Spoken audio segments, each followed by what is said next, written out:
بانک جهانی در گزارش تازه نشرش میگوید که از رشد اقتصادی روسیه در سال 2018 سه کشور آسیای میانه تاجیکستان، ازبکستان و قرقیزستان فایده دیدند.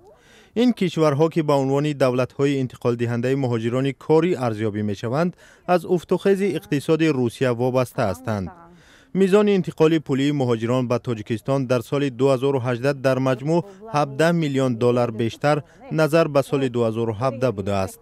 بنابر اطلاع بانک مرکزی روسیه، مهاجران کاری تاجیک در سال 2018 توسط بانک‌ها به تاجیکستان 2 میلیارد و 553 میلیون دلار مبلغ فرستادند. موزی هر یک مهاجر مهنتی که به وطن سوم انتقال میکند، اگر حساب کنیم معاش میانه که 30,000 میگیرد، 5,500 برای پاتنت است. 5,000 دیگر این حسابی کوارتیره پولی میشود. اگر کوارتیره پولی پستی که اکنون میگیم که حالا که در شهرهای مسکو یک سری آدمی از 5,000 زیاد است، 10,000.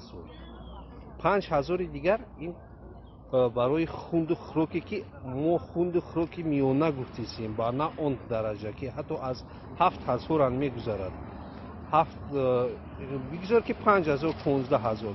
5,000 دیگر اگر راهگیرای مهاجر شود و پولی تلفنی او شود و مایده چوده که در همگی 20,000، در 20,000 که مهاجر 30,000 میگیرد 10,000 میموند.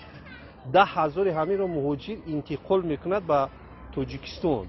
در سالهای پیش از بحران اقتصادی روسیه یعنی تا سال 2014 میزان انتقال پولهای مهاجران تاجیک 1.5-2 برابر بیشتر بود و نصف مجموع محصولات داخلی را تشکیل میداد. روسیه که با سبب غصب کریم و شروع مخالفت‌های نظامی در شرق اوکراین مورد تحریم غرب قرار گرفت، با رکود نشاندادهای اقتصادی به قرب شوی روبل و افزایش بیکاری و کمبود جای کار روبرو شد. این حالت در درآمد مهاجران کارجوی خارجی هم تأثیر منفی گذاشت.